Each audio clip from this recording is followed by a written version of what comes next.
Hey everyone, how's it going? This is the Bald Metal Nerd coming at you with week 4 of coronavirus unemployment! Ha! I hope that was a nicely entertaining beginning for you. So, obviously, I'm just going to talk about what happened with week 4. So, we'll start with the procedural stuff because there's not much of it this week. Very little, actually. I got my tax return for Indiana. Whoop-de-doo. I spoke to the HR person again from my former employer. We kind of went back and forth a little bit. She told me I will get my vacation pay in the few days I worked next Friday, which is their next payday. Hooray! The third procedural thing that I had to do this week, I realized something. I realized that because I collect unemployment from Ohio, they're not withholding Indiana taxes. So, based on how long I think I'm going to be out of work for, I need to get a hold of unemployment to see if I can get them to withhold Indiana taxes, because sometimes you can make that happen. We'll see. So I wasn't able to reach them this week. But to be fair, I only tried over the course of two days, and I only tried a couple of times. I didn't do the epic, massive calls that I usually do to try to reach them. So I'm hoping next week I can reach Ohio unemployment to get a hold of them to straighten that out. So moving on from there, financially, how am I doing? Ironically, financially, I'm doing much better than I usually am, and the reason for that is just fortuitous timing. I got my coronavirus stimulus recently. I got my severance pay. I've gotten unemployment every week that, I got it filed quickly. So I've been getting, every week I'm getting it. And I just got a bunch of back pay for the expanded coronavirus unemployment. So, ironically, financially, I'm getting more than I do when I'm working right now. Of course, this won't last. I would much rather be working. And I know this is very, very, very temporary. But what I'm going to do, obviously, is I'm going to hold on and, save as much money as I can. I probably only got about another week left of this kind of crazy situation where I'm getting this money because I'm still going to get my unemployment, plus I'm going to get that pay that I'm owed from my former employer, and those will hit more or less at the same time. So I'll get this situation basically one more time, and then after that I'm just going to get unemployment. I won't have other income coming in. It'll just be unemployment at that point. So I won't. So yes, this is this strange situation that I find myself in right now with all these things just happenstance hitting my account at the same time. That will definitely end, and I'll be back to, just getting unemployment and nothing else, and that's fine. But I guess I got slightly lucky, and I know I'm very fortunate because I know there's lots and lots of people out there who are in much worse, much more dire straits than I'm in as far as that goes. So there's that. Now let's get to the actual,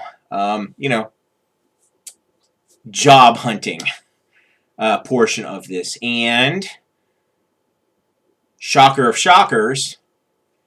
Not a single phone interview, not a single anything. I did get the official FU about that job that I talked about last week, the one where they asked me a couple of questions.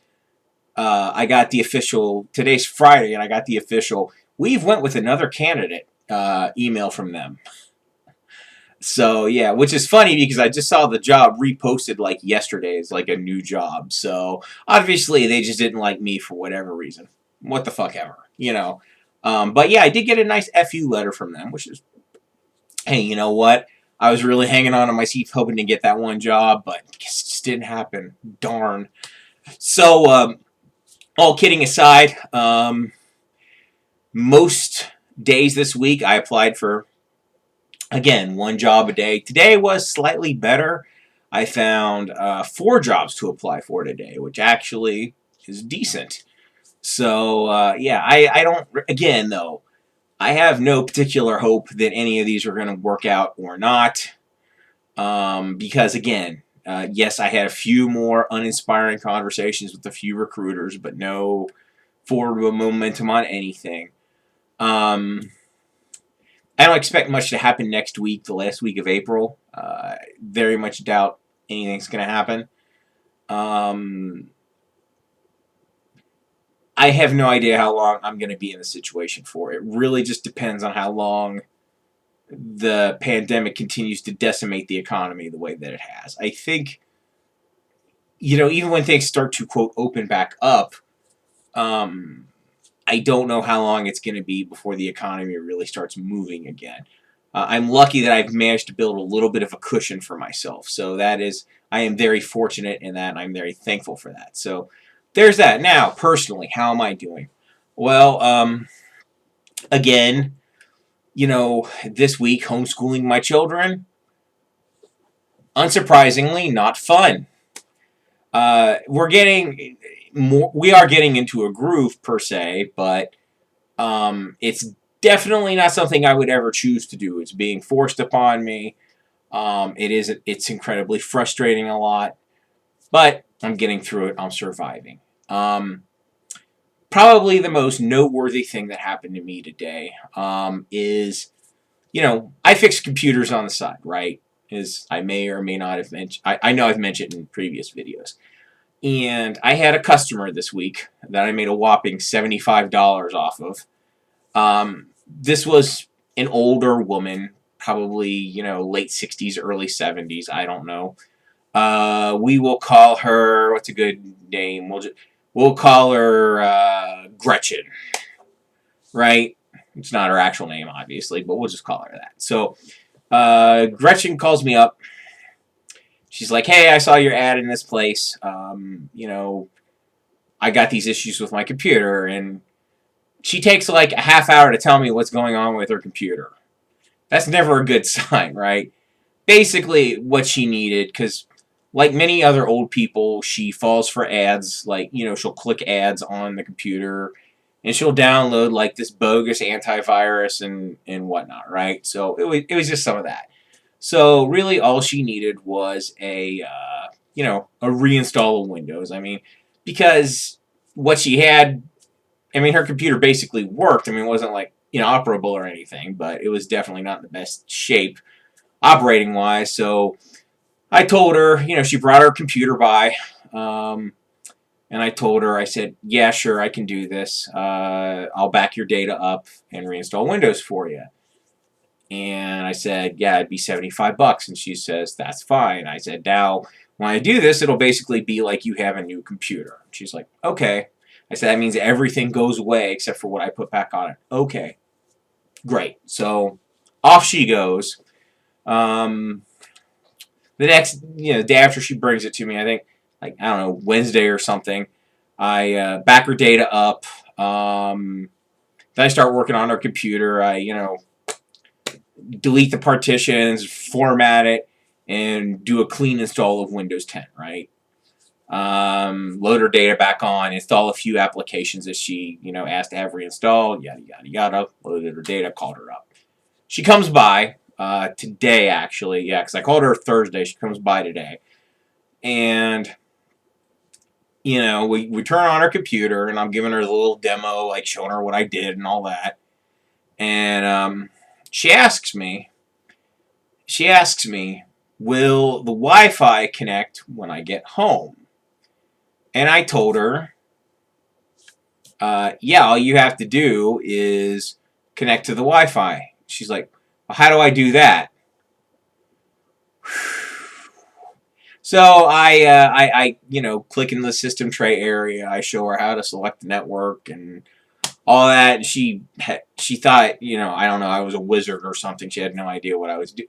I showed her like 4 or 5 times, didn't sink in. So what I did at that point is I just found a web page with like step-by-step instructions with pictures on how to do it. And I saved the web page to her desktop. I left it open in her browser so she could refer to it when she gets home. Right? And she asked me, she's like, well, why can't you just add it here? I said, well, do you know your Wi-Fi name and password? No. She's like, Mel, maybe. And then she produces this piece of paper that has some information on it that looks like a Wi-Fi network and password. And I told her, I said, I can add this. And I said, the only issue is if I get the encryption wrong, because, you know, when you add a new wireless connection in Windows, it gives you the option of the type of encryption you wanted to use. I said, now I could pick the one that 99% of Wi-Fi networks use, which is WPA2 Personal. I said, I could do that, and more than likely it will work. But in the 1% chance that I'm wrong, it won't connect.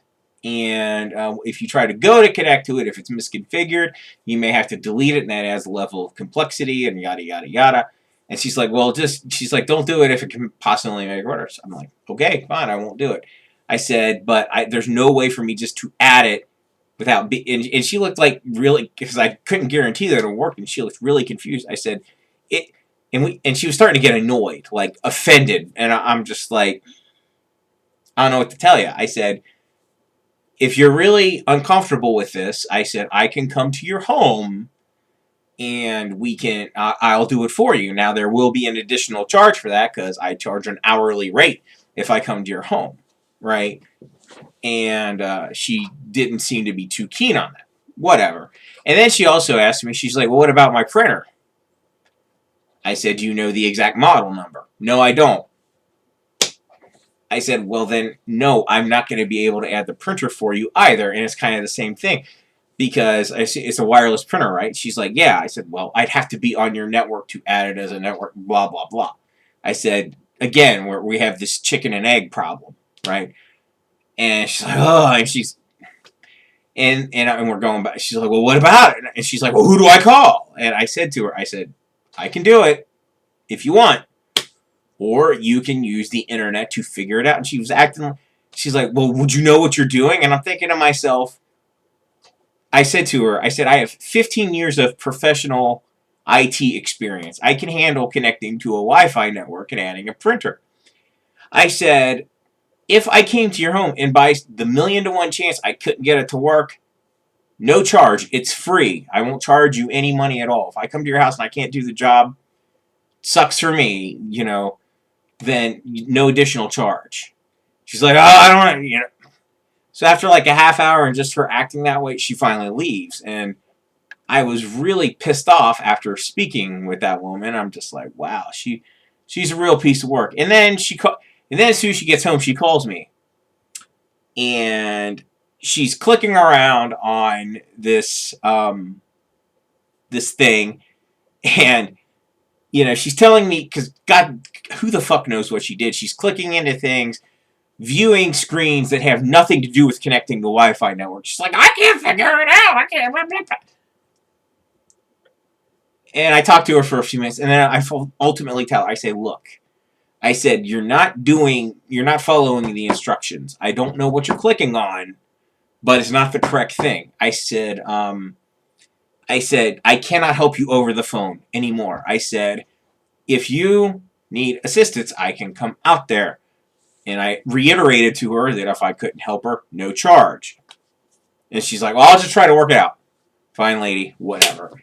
I heard from her late this evening. Apparently, she was able to connect to the internet somehow. I guess miracles of God do happen sometimes. But she can't get her printer working. Whatever. I told her if she ever needs help, I can come, blah, blah, blah. But I highly doubt she'll ever be a customer again, and quite frankly, that's quite all right with me because customers like that you really don't need. You know, they're way, you know, for the lousy $75 I made off of her, the amount of time I spent, because, I don't know, it was probably 3 or 4 hours of work, you know, doing the thing, because computer wasn't the fastest thing on earth, so that was a couple of hours just doing the labor, and then the extra 2 or 3 hours I spent talking to her, yeah, definitely the juice was not worth the squeeze on that one. So that's not the type of customer you really want, because they will waste your time and cause you issues. So that's that. So what do I think is on tap for next week? Well, it wouldn't surprise me if it's more of the same. Again, I think I'll get 2 little bits of cash. I'll hopefully talk to unemployment about my tax situation. But as far as jobs go, I'm not feeling very hopeful. I'm thinking I'm probably just fucked at this point. So yeah, that's basically it. So we've reached the end of the video here. So that's it. I hope you guys enjoyed this. I will be releasing videos about things other than my unemployment situation. I've got a few in the works. They're coming. And one final note is, you would think the fact that I'm out of work, I would have a lot of opportunities to sit and rock out to my favorite music. Sadly, that has not been the case very much. I've listened to a little bit of music, but nowhere near as much as I would like to. Mostly because almost every day I have so much shit to do. And like I always say, I always have more work to do when I'm unemployed than when I'm employed. It's very ironic. So that's pretty much it. I hope you guys enjoyed this. As always, live long and prosper. Keep on rocking.